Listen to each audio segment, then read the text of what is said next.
Hey everybody, Dave Franklin here with Riton. We're doing a Riton University for glassing, a big part of hunting, especially here in Arizona, Western style hunting. You're just flat out not going to kill anything if you're not able to glass. So I'm here with Nick Debaca and Duwane Adams with Duwane Adams Hunting. Dwayne is known as the godfather of glassing and has been a guide in the Southern Arizona, or Arizona area for 42 years? 40 years, yes. Yeah. So we're here to basically learn a couple things from a couple people that know a lot more than everybody else. So I'm going to let them kind of take over. First off, equipment-wise, what are we kind of looking for when we're glassing? Obviously binoculars, but where do we go from there? Nikki? Well, obviously you need a steady tripod. Well, we like to move quite a bit, so we actually we appreciate tripods that you can flip the legs and collapse them pretty quick.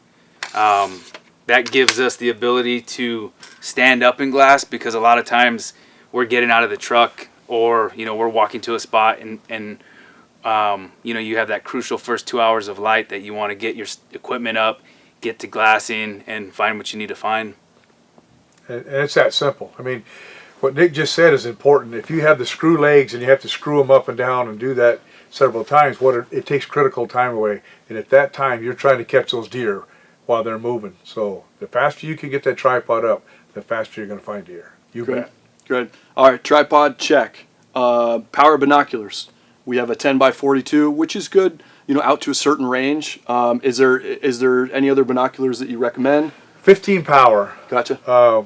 And there's a lot of brands, but 15 magnification. And you can change the objective from 50 to 56 to, on and on. But 15 power is a minimum. Okay. And if you have that, then you can. To come to our glassing school or our glide school, I recommend they bring that, because if they don't bring that, then they're not going to understand what I'm even talking about. Okay. Yeah. Okay. And the magnification, just to partner off that, imagine you're looking at a deer, let's just say 1,000 yards away. If you're looking at a deer through 10s, you're having to pick out fine parts of that deer. It's going to be very difficult to see the deer at that distance. You have a pair of 15s, you're going to catch those deer a lot quicker because they're closer to you, and you're able to make out those pieces just a whole lot easier. So what you're saying is Riton should come out with some 15s. Absolutely. Okay. Yeah. So we got the equipment portion of this set up. Now we're where? Where do we go from here? We're out of the truck. We got our tripod. We got our binos. Where am I heading? You're heading in first thing in the morning. You're going to glass the southeast side of the ridges. Okay. And that's where all the food grows. So you're going to glass the southeast side of the ridges until 8 o'clock in the morning, and then it switches and it goes to the northwest till about 4 o'clock. And then at 4 o'clock it reverses and the deer come back into the southeast side. But the food grows on the southeast sides of the ridges. That's the way God designed it. And so most people don't understand that part right there. And that's when we give the glassing lessons, that we show them, when we see a deer, we can watch them going over, and I tell them, where's the deer at?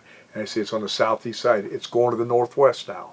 And so once you learn that, half the hill is food, half is bed. Okay. And we literally pound that in your head to where to look and when to look there. Okay. And I know a lot of times northwest facing, southeast facing slopes can confuse, a lot of people can confuse a lot of beginners. So if you just paint a mental picture in your head where you're seeing trees, where you're seeing a lot of cover, that's your bed. Where you're seeing a lot of bare areas, a lot of wide open stuff, that's going to be your food. So depending on wherever you're at, you can kind of start to break that terrain up in your head and make those mental notes. Okay. So first thing in the morning, I'm looking at that nice sunny spot that deer's going to be feeding out. Yeah. And then heading over to the other side of the hill. What you're saying is the bed. It's the northwest side. Okay. That's exactly right. And basically just cover. Is that why they're heading over there? Yeah, there's a shade, and so they can survive at 30, 40 below zero with their coat, so they're not going to lay in the sun. They're going to lay in those shady stuff, and then, especially if the wind's blowing hard, that's where they get covered. It breaks the wind for the trees, and that's why they go on the northwest side. Okay. So I'm on the hill. I'm looking at the the south-southeast, and I'm not seeing any deer. Okay, I'm just in one spot. Should I be moving around? Should I be looking? Should I be, where am I going with my binoculars? If you're in an area and you're in a zone and you've gridded or graphed all of the southeast facing, all the open areas, leave. Sorry, Nick, you said gridding. Can you help me out with that a little bit? So the gridding, I mean, picture a graph paper. You're gonna take a mountain range. You're gonna start at daylight, ridge line, and you're gonna pan it back and forth. You're gonna come all the way down till you break daylight, and then come back and forth. So you're literally gridding an area. Okay. And so if you do that in, I mean, you got 360-degree views most of the time. So if you've looked at all those southeast facing slopes and it's 6:30, 7 o'clock in the morning, you better get out of there and you better get to the next spot, because where you're looking, the deer aren't there. Binoculars don't lie. I got that from Dwayne. Trust your glassing from what the environment's telling you, and go hit that next spot, because you're going to waste crucial time trying to make the deer be where they're not. Okay. And it's that simple. Binoculars don't lie. When you get good, those deer are either there or they're not. And if they're not there, Dave, go to the next spot. And a lot of times they'll ask us, Dwayne, did you see every deer? Probably not. But we've probably seen 90%. So 490s versus sitting there the whole time, you're going to find a buck then. Yep. Absolutely. That's why we move a lot. Okay. So jump in the truck, move somewhere else, keep glassing. At about what time, or is there like a temperature change? What time do you start switching from looking at 8 o'clock in the morning 8 is o'clock? what I call the magic bell goes off. Okay. And it's pretty close to almost even in the late season. 8 o'clock in the morning, they'll move to the northwest side. Okay. And they may not lay down when they get over there, but they move on the other side, and they'll stand up and feed a little bit, but they move about 8 o'clock in the morning. Especially on the early hunts, Dave, they're leaving early because that sun's up and it's hitting them, and they're going on the northwest side. So 8 o'clock, you better start glassing into those cuts then. I mean, we're talking deer, so honestly, we all love seeing does, but we're talking bucks. Bucks. You're saying that if I'm looking at northwest slopes, I'm going to find some bucks. That's where they're going to be. Okay. That's especially 8, 9, 10, 11 o'clock in the morning. That's where all the bucks are going to be. They're always going to be in those northwest cuts. And that's where the angle of the dangle comes in. That's where I've come up with that years ago, because if you don't have the angle, as you've seen in the glassing lessons, you're not going to see them. You've got to have that angle. And the angle is the way the sun moves all the way around. When that shade moves, those deer move with it. So you've got to have that angle to keep looking at that shade.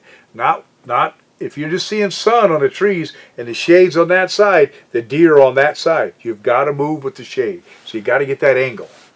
Yeah, I'll tell you what, I was definitely doing, I know I was making a lot of mistakes, just in the few minutes that I spent with you gentlemen. Within 5 minutes, not a joke, we had 3 different groups of deer within 5 minutes of setting up. Okay, 10 minutes later, we didn't see a buck that we were interested in. Move on. We were within 4 different spots within an hour. Yeah. And I still would have been there. I still would have been looking for more deer. And then as it got a little bit warmer, like you said, right about 8 o'clock, we started changing our game up and looking at a different side of the hill. Sometimes you have to keep moving to see different angles Right. of the angle of the dangle. What Dwayne says. Sure. Made me chuckle a little bit. Yeah. Okay. But and not to interrupt, but so I've had kind of that rebuttal, and I asked Dwayne the question early on about northwest facing, southeast facing. While I've still seen deer on those open hillsides at 8:30. So, and Dwayne, very, very carefully said, but was it a buck? Yeah. And was it a big buck? And Yep. most of us are after big bucks. Yep. That's where the big bucks are going to be. Yep. They don't get big by making those kind of mistakes, being out in the open like that. So that's why you've got to cut those angles and get in those northwest facing slopes. Gotcha. Most people will ask me when they come, I killed a deer. They'll say, Dwayne, I killed it at 11. I say, you killed it on the northwest side. And they'll say, how do you know that? I said, because I know that because if it's 11 o'clock he's on the northwest side. And they'll look and they'll say, that's where it was. I said, that's how simple it is. So 50%, David, is food, and 50% is bed. The key is most hunters mix them. And once you learn which is which, you're not mixing them up, and the game changes. Mm-hmm. You're looking constantly where the deer are. And if they're not there, move. Keep moving. Then you'll find them. And it's that simple. And it's the same with elk and sheep. All of them lay on the northwest side. And once you learn to do that, your whole mentality of chasing big bucks and bulls and sheep, it changes. It changes fast too, because now you're into animals right away. And that's the whole object. We want to find animals. Yep. And then when you get to better, you can start letting them go, and you get to become a better hunter. And it's more fun then. Sure. Absolutely. Absolutely. So, the first thing I notice, obviously, when glassing is we want to get up high. We want to get up where we can see. Do you guys have any sort of a game plan that you like to run people through? Or, is there, before we get there, what are we doing? Are we setting a plan for one spot, a couple different spots? How many spots are you trying to hit? I'm going to answer that. That's a good question. And I'm an old school guy. Mm-hmm. Nick's not. Nick is unbelievable at all the internet stuff. I can't even spell internet, so it's way over my head. But in the old days when I was scouting, I would drive an area in the truck and I'd say, I need to get on that hill, I need to get on that hill, I need to get on that hill. And so I would set up a morning and I would get on one of those hills, and sometimes it maybe take me 30, 40 minutes to get up there. And then another scouting trip, I would get on the other, and by the time I got done, I had it all figured out. Well, and Nick today with Google Earth and all the stuff, and he's good at it, and I'm not. I'm just not. He said, hey, Dwayne, I got on here. What about this knob here, And he said, the road's here. We can do this and do that. But we're still doing the same thing, aren't we, Nick? Yeah. Sure. The only difference is he's found an easy way in there. He said, there's a parking area, and we park here, and we walk out there, and so it cuts all of the nonsense away, and he'll say, we should be able to be up there in 15 minutes. Okay, so we got 15-minute walk to get on that hill, so we won't do that in dark because we don't want to screw that good glassing up, and we're sitting there. The difference is, David, and you've seen it yesterday, if Nick and I are up there for 10 or 15 minutes, we ain't seeing nothing, it's over. We're right back out to the truck, and we're not messing around. We're going 90 miles an hour to get back to the truck to go to the next place. And you heard me talk about yesterday about shotgun glassing. We're not doing any of that. Yep. We're going to the next place and use our system. And use our system again because it works. And so if you do that, sooner or later we're going to find bucks. Right, Nikki? Yeah, so that actually happened on this last hunt, this December hunt. I had been kind of e-scouting an area in one of these southern units, and I knew, kind of bouncing between platforms, I knew for the most part, I said, okay, this road takes me through some private, but then I end up back out on public. But I don't know if I'm landlocked out. Mm-hmm. I don't know if someone put a gate there or whatever may be. So I was able to cut the distance down in an area that I'd never been before.